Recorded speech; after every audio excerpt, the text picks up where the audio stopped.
Hola, estamos en Diálogo Abierto. Se acerca la fecha límite para presentar los impuestos. Entérate cómo puedes recibir asistencia gratuita y qué puedes hacer si estás tarde para cumplir la fecha límite o si no te alcanza el dinero para pagar tu deuda tributaria. Maribel Montilla, de la organización Arriba, nos cuenta y también nos informa sobre otros servicios de educación financiera que ofrece la organización. Después, Eric Nava Pérez, de la organización Street Vendor Project, nos explica qué es la nueva Ley 122 que despenaliza las ventas ambulantes, a quién aplica y qué ventas ambulantes están permitidas sin multa. Eric nos amplía. Soy Javier E. Gómez y ya comenzamos con Diálogo Abierto.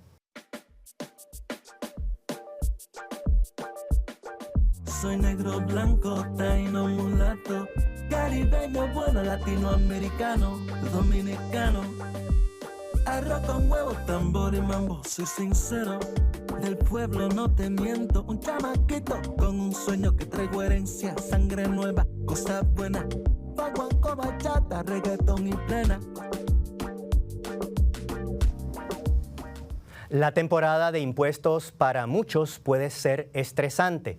Ahora que se aproxima la fecha límite para presentar tus impuestos, Maribel Montilla, directora del programa de impuestos de la organización Arriba, nos explica cómo obtener asistencia gratuita y qué hacer si necesitas más tiempo para presentar tus impuestos o si tienes que pagar y no te alcanza el dinero. También nos habla de otros servicios y recursos de educación financiera y consejos para que llenar tus impuestos sea más fácil. Hola, Maribel. Buenas tardes, gracias por la invitación. Un placer que nos acompañes. Te agradezco que hayas sacado de tu tiempo porque sé que es tu temporada pico en la oficina y poder sacarte de allí, que vengas a un estudio, se te agradece. No, es un placer. Estamos aquí para ayudar a la comunidad. Ah, Maribel, ¿por qué todo el mundo anda volviéndose loco porque viene ya la fecha límite de entregar los taxes? Nadie quiere pagar impuestos, pero tenemos que llenar impuestos. Creo que es un poquito de estar organizado.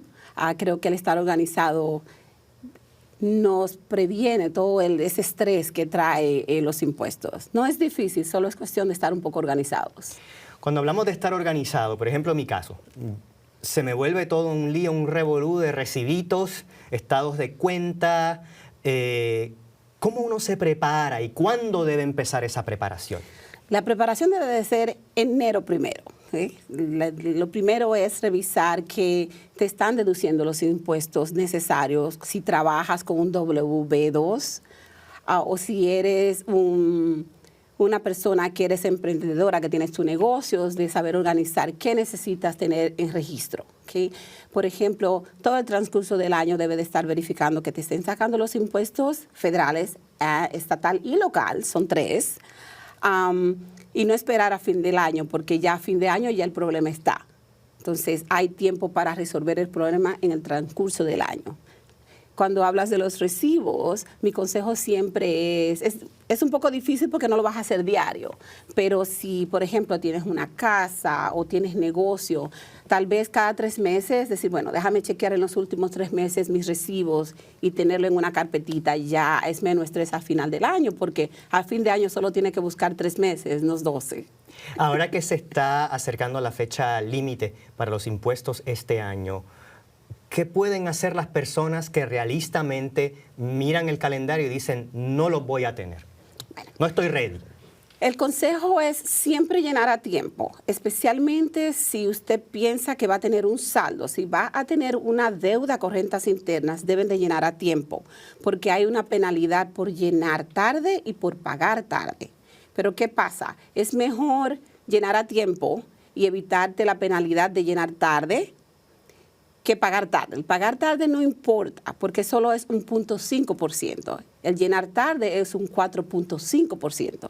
Entonces, en total es un 5% si llenas tarde y no pagas. Pero si llenaste a tiempo, ya vas ganando un 4.5%. Entonces, siempre llenar a tiempo, aunque no tengas para pagar. Eso no es problema. Siempre puedes hacer un plan de pago, pero la recomendación es si piensas que vas a tener una deuda, debes llenar para abril 15.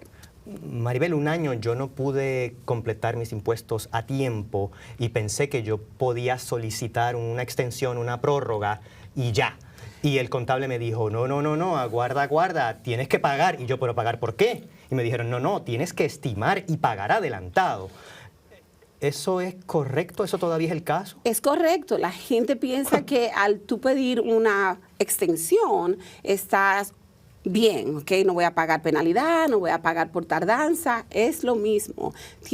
Cuando llenas el formulario para pedir la extensión, tienes que hacer un estimado de lo que ganaste y hacer el pago. Estamos en el mismo barco.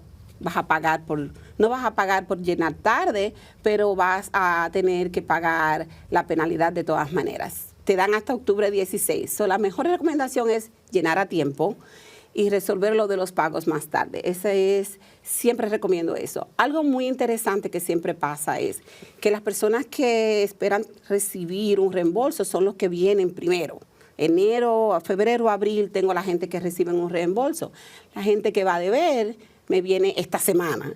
Entonces debería de ser lo contrario. Si usted sabe que usted va a tener una deuda, venga tempranito. ¿Por qué? Porque entonces tendrás 3 meses para poder trabajar y organizarte cómo hacer los pagos. Al contrario de que si vienes hoy, yo te digo, en 2 semanas tienes que pagar $2,000. Hay una diferencia y entonces debe de ser al contrario. Es un punto muy interesante. Las personas que deben y no van a tener la plata, ¿cómo funcionan las extensiones? ¿Uno fija la cantidad que uno puede pagar, el plazo de pago? ¿Cómo se hace? No, usualmente el formulario se llena basado, si decimos que tienes un estimado de $30,000 que ganaste, entonces esa calculación vas a pagar lo que se supone que pagues en esos $30,000.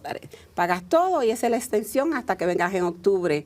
Y entonces se hace la enmienda para llenar y ver qué pagaste, si tienes que pagar más, porque es un estimado, ¿verdad? Porque no eres contable, tú estás poniendo un estimado que crees que te ganaste esa cantidad. Pero yo nunca recomiendo mucho las extensiones, siempre recomiendo llenar a tiempo. Todos sabemos que tenemos que llenar impuestos para abril 15, en realidad no hay mucha razón porque, a menos que hay cosas de la vida que pasan que no puedo, pero de enero a abril son casi 4 meses que sí deberíamos de llenar a tiempo. Yo tuve una vez, un año que tampoco tuve plata suficiente para pagar y pedí un plan de pago y sometí a pagos mensuales, pero siempre me sentí muy nervioso de que podría haber algún error. No fue un proceso que verdaderamente se sintió bien. Okay. Tienen diferentes plan de pago. Estamos hablando están los impuestos del IRS y también el Estado, que nos olvidamos un poquito también. De Nueva York, que siempre nos enfocamos mucho en el IRS y no en New York. Nueva York también cobra impuestos. Entonces, siempre la recomendación es pagar lo más que puede. A veces te pueden poner de acuerdo a lo que debas el plan de pago por cierto tiempo. Mientras más rápido cierres la cuenta, mejor, porque los intereses siguen acumulándose. Por eso es tan difícil cerrar una cuenta, porque pagas pero no ves como que baja, porque al próximo mes ahí tienes los intereses. Es muy importante pagar lo más posible. Algo también de pagos para las personas que trabajan por cuenta propia es que tienen la opción de pagar trimestral, cada 3 meses, cada 4 meses, hacer un pago de lo que quieras. Puede ser $50, $100, $200. Así cuando vienes a hacer los impuestos, ya dice, bueno, yo pagué estimados, ya no vas a deber tanto si eres un empleado, si trabajas por cuenta propia. Esto aplica a muchas personas también que reciben un formulario 1099. Ingresos por servicios provistos. A los que le decimos self-employment o empleado por cuenta propia, a la ciudad de Nueva York tienes muchas personas que son vendedores. Esas son las personas que deben de organizarse 100% desde el principio, porque deben de demostrar al IRS o a la ciudad de Nueva York los ingresos y los gastos. ¿Okay? ¿Qué pasa? Que usualmente vienen, creo que me gané $10,000, creo que gasté $5,000 y usualmente salen perdiendo. Porque es como cuando tú sales de paseo, te pones $200 en el bolsillo, tú no cuentas cada vez que sacas $10. Eso se te olvida. Entonces no reportas tus ingresos correctamente, sales perdiendo. Entonces es importante que la gente tenga su carpetita, su cajita de zapatos, como yo le digo, ponga sus recibos ahí para que tenga en registro qué gastó. Otra cosa muy importante para estas personas es que son más, como le dicen, propuestos a que le hagan una auditoría. Entonces, si cuando tú entonces la auditoría tú tienes que presentar pruebas de tus ingresos y de tus gastos, especialmente si tienen niños y reciben los créditos, ¿verdad? Porque quieren saber, ¿es cierto que trabajaste? Entonces yo recomiendo, tenemos que tener una carpeta, tenemos que tener un registro de lo que ganamos. Algo que recomiendo a estas personas que tienen negocio es tener una cuenta de banco. Una cuenta de banco que solo tenga que ver con lo que usted hace de su negocio. ¿Por qué? Porque con la cuenta de banco es mucho más fácil demostrar el ingreso, si usted deposita su dinero que ganó, o que le hagan los pagos por ahí, Zelle y todas estas cosas nuevas que hay. Y los gastos, todo lo que usted compre, lo compra con su tarjeta y tiene prueba de sus gastos. Entonces es más fácil tener sus registros si lo tiene en cuenta de banco. Maribel, ustedes en Arriba, ¿qué servicios proveen durante la temporada de impuestos? Bueno, Arriba, a hablarte un poquito de Arriba, estamos desde el 2003, ofreciendo casi más de 20 años, ofreciendo impuestos y consejería financiera gratis a la comunidad.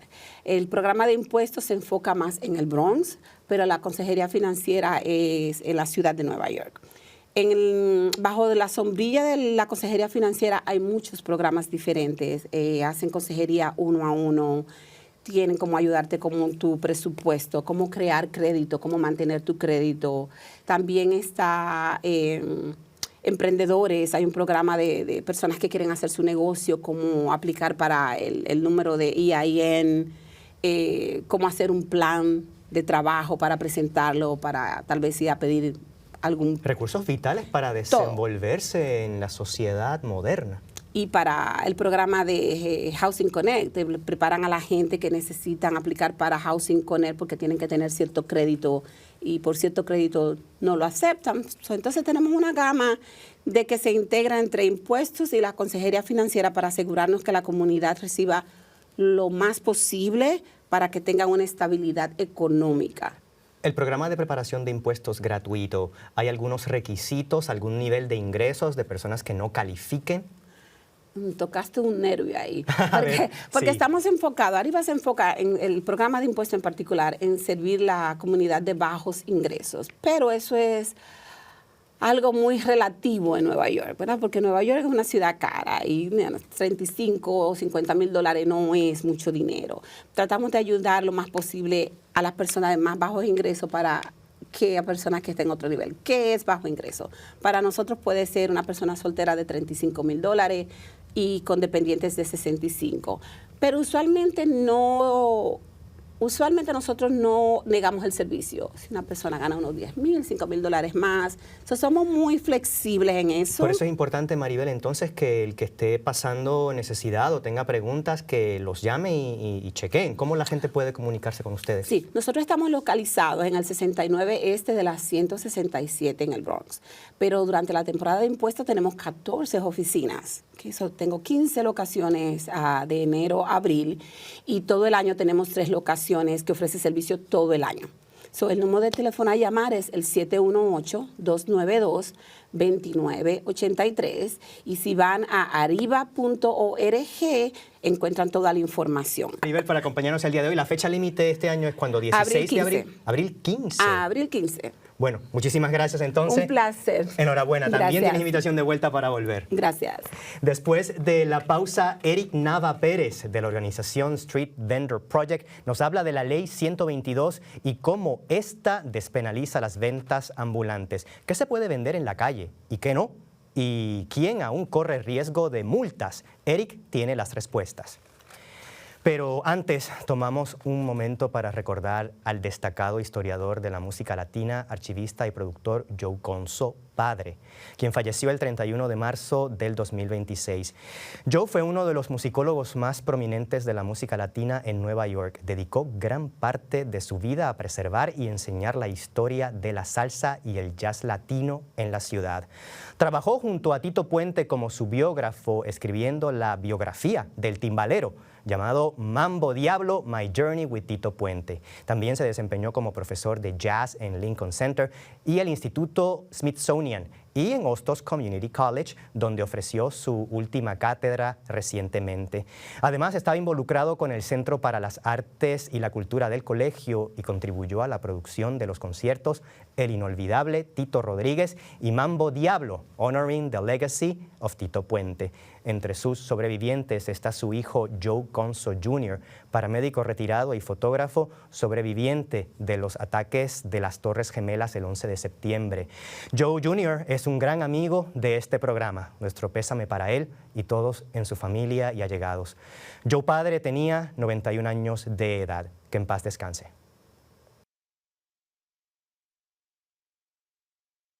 We are the Eco Leaders. We learned that everything starts with ourselves. Then we have to educate ourselves. Then we have to build community and use our imagination. Eco Leaders, you step from the future to save the past.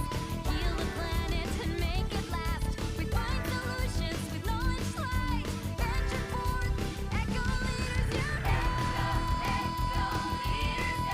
El Consejo Municipal de la Ciudad de Nueva York recientemente aprobó la Ley Local 122, que entra en vigor después de haber sido vetada por el alcalde Adams. Esta es la primera ley del proyecto legislativo de reformas que busca despenalizar la venta ambulante. ¿Pero de qué trata esta ley? ¿Para qué vendedores ambulantes aplica? ¿Y qué más se está haciendo en la lucha por los derechos de los vendedores ambulantes? De esto platicamos con Eric Nava Pérez, organizador de la entidad Street Vendor Project, quien nos explica. Hola, Eric. Hola, gracias por invitarme, Javier. ¿Qué mes han tenido? Cuéntame, 9 de marzo entró en vigor esta ley que el alcalde Adams había vetado y el nuevo Consejo Municipal ha venido y ha cancelado ese veto y ha dicho no, esta ley va. ¿Cuál es esta ley? ¿Qué dice? Sí, efectivamente, el veto se llevó a cabo el verano pasado, cuando estuvo el alcalde Eric Adams, y no le pareció la despenalización de la venta ambulante. Y de hecho fue, me parece, en septiembre, que fue el Consejo Municipal que anuló ese veto, en septiembre, y 6 meses después es que entró en vigor ahorita en marzo. El veto, ¿cómo era la ley antes de que fuera reformada? Claro, entonces, antes de que se aprobara esta reforma, la policía, el Departamento de Sanidad, le podía dar alguna multa o alguna cita penal en la corte criminal a cualquier vendedor ambulante por cualquier razón que tenga que ver con el tema de la venta ambulante. A cualquiera. Esto va desde empanadas, incienso, frutas, cualquiera me dices. Licencia, no licencia, quien sea. Entonces, ¿qué pasa? Con esta reforma, las autoridades, ya sea el Departamento de Sanidad o el Departamento de Policías, se han limitado, ¿no? Entonces, si usted tiene una licencia, si usted tiene un permiso, solamente te pueden dar sanciones penales por no seguir ciertas normas, ciertas reglas que tienen que ver con el lugar, con le llamamos time, manner and place. Lugar, tiempo, horario o manera de operar tu negocio. Entonces ya no te pueden dar una multa o una cita en la corte criminal, solamente en una sanción civil, siempre y cuando tengas ese permiso y esa licencia. O sea, las personas que no tienen licencias, corrígeme por favor si me equivoco, aún están sujetas a multa y procesamiento criminal en corte. Efectivamente, te pueden dar una cita o una audiencia en la corte criminal si es que no tienes una licencia o un permiso que, como has de saber, Javier, la mayoría de los vendedores ambulantes no tienen acceso a permisos y a licencias en este momento, en este instante. Sin embargo, el beneficio mayor para los compañeros que no tienen permisos y que no tienen licencias es ante el juez. Porque, ¿qué pasa? Que el juez ahora no te puede dar un delito penal, criminal, por falta de permiso o falta de licencia, cosa que sí era posible antes de esta reforma. Cuando me hablas de sanción civil para las personas que tienen licencia pero que cometen estas infracciones de tiempo, modo y lugar, ¿Cómo son esas sanciones penales? Sí, o sea, es como... ¿Un regaño, creo una que amonestación? Es como una violación, es como... una consecuencia menor que lo que sería un delito menor. En inglés, el misdemeanor es un delito pequeño, sin embargo, hay uno menor que ese, que es el criminal violation. Históricamente la ciudad ha dicho que ellos no criminalizan, sino que regulan la venta ambulante por razones de hacinamiento en la calle, si es un producto de comida, asuntos de salubridad, comida que esté propiamente procesada en cocinas certificadas, que no tengan bacterias, etc. Pero ¿qué piensan ustedes de lo que ustedes llaman la criminalización de la venta ambulante en Nueva York y el impacto? Claro, o sea, la criminalización de la venta ambulante, la forma en que... Mira, se hizo un estudio donde se determinó que aproximadamente el 96% de la industria de la venta ambulante consiste en inmigrantes, ¿no? De estatus mixtos, ¿no? Mayormente es una industria donde hay muchas mujeres, madres que trabajan, ¿no? Entonces, al haber podido lograr esta reforma, efectivamente se está protegiendo a nuestra comunidad inmigrante, nuestra comunidad de mujeres, de madres, abuelas, mucha gente de la tercera edad, que pudo haber sido expuesto, ¿no? al sistema de inmigración. ¿Por qué? Porque los delitos penales pueden tener percusiones o impacto si tienes un estatus no legal. Puede afectar a la aplicación a ciudadanía o residencia, me imagino. Efectivamente, yo creo que fue eso, o sea, el ámbito político en el que estamos actualmente, que realmente motivó también a la mayoría del Consejo Municipal a que votara a favor de este tipo de reforma. Eric, dentro de la realidad de esta nueva ley que entró el 9 de marzo del 2026, en cuanto a venta ambulante en Nueva York, ¿qué se puede, qué no se puede? Claro que sí. Entonces, hay muchísimas reglas y muchas normas que los vendedores tienen que seguir, independiente del permiso y de la licencia, ¿no? Entonces, un vendedor ambulante de alimentos requiere dos cosas. Requiere una licencia para poder manejar, es tipo similar muy al certificado de Food Protection, pero hay una versión para los vendedores en la calle. Y también su unidad necesita un permiso para poder, y ese permiso lo que se le da después de que pasa una inspección con un sitio donde tiene que ir a hacer la inspección de su carro, de su mesa, etc. Y pueden vender todo tipo de comidas siempre y cuando la preparen en una comisaría, que es un poco complicado a veces porque hay muy pocas comisarías. Hay que alquilarlas, hasta donde me han contado las personas en la calle. Y la mayoría de estas comisarías están ubicadas en áreas muy lejos de donde incluso quieren operar. Industriales. Exactamente. Típicamente están ubicadas en zonas que son industriales, exactamente. Para los vendedores de mercancía general, ellos pueden vender todo tipo de productos que no sean alimentos. Puede ser ropa, puede ser gorras, accesorios de teléfonos. Lo importante de tomar en cuenta es que no pueden ser productos de imitación de otras... El counterfeit. El counterfeit, exactamente. Porque eso es un delito mayor.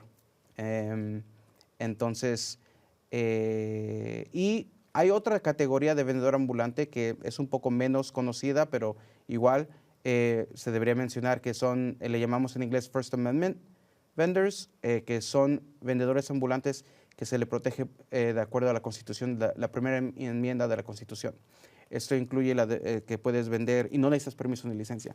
Por eso es que hay gente que puede vender periódicos, puede vender libros, puede vender lo que es arte.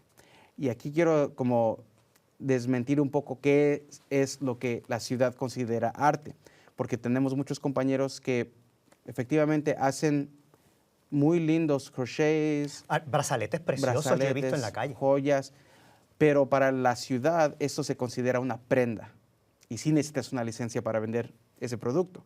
Sin embargo, para vender texto, para vender textos como libros, periódicos, para vender esculturas, fotografías, cosas que son efectivamente, no tienen ningún solo uso más que... Pinturas, arte visual. Exactamente. Si vas a Midtown, tú ves a muchos compañeros de la comunidad china, mandarín, que hacen los dibujos. Son los retratos. Los retratos, exactamente. Eso está protegido bajo la primera enmienda. Es freedom of speech, freedom of expression. Y entonces, pero si es algo, una prenda que tú mismo hiciste, o incluso si tú compras una playera, le pones tu propio diseño, eso ya deja de ser arte. Tú hiciste el diseño, pero es una prenda. Interesante, gracias por ese dato. En este momento, ¿qué legislaciones dentro del paquete de reformas faltan por aprobarse y qué está haciendo el proyecto para trabajar con esto? Pues hemos pasado todos los proyectos, de hecho, del paquete que hicimos. Y pasamos la 408, que va a crear una oficina dedicada específicamente para la venta ambulante. Entonces va a ser como un tipo one-stop shop para los vendedores ambulantes que puedan ir a la agencia que es SBS, Small Business Services, y pueden obtener todo tipo de recursos, información. Y mi colega Karina Kaufman Gutiérrez va a ser la que va a liderar esta oficina. Se aprobó la 431, que efectivamente creó nuevos permisos y licencias para la venta de comida y también de mercancía general. Y también esos fueron los dos más impactantes proyectos que se aprobaron. ¿Qué puede hacer una persona que tenga un negocio ambulante con o sin licencia en este momento? O que esté interesado en tener algún tipo de negocio ambulante. ¿Pueden comunicarse con ustedes y cómo? Absolutamente. Deberían visitar nuestras oficinas. Estamos ubicados en el 40 de Rector Street, piso número 9. Urban Justice Center es como se llama nuestra Urban oficina. Justice Center. Así es. Y también mi sugerencia para todos los compañeros que estén vendiendo en la calle o piensen vender en la calle es ir a la 42 Broadway, que es donde está ubicada el Licensing Center del Departamento de Protección al Consumidor y al Trabajador, DCWP, 42 Broadway. Y si vende comida, usted puede ya, desde siempre, desde hace muchos años, tramitar su licencia para el manejo de comida.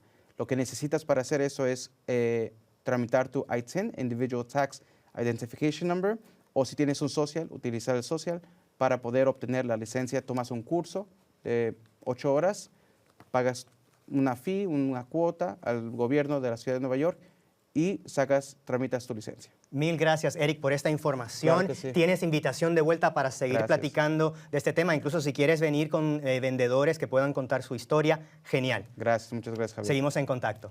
Gracias. Esto ha sido todo por esta edición de Diálogo Abierto. Recuerda que puedes volver a ver esta y otras ediciones pasadas visitando el portal de bronxnet.org. También puedes vernos a través del canal de BronxNet en YouTube y también puedes chequearnos en la cuenta de BronxNet en Instagram. Gracias por acompañarnos. Hasta la próxima.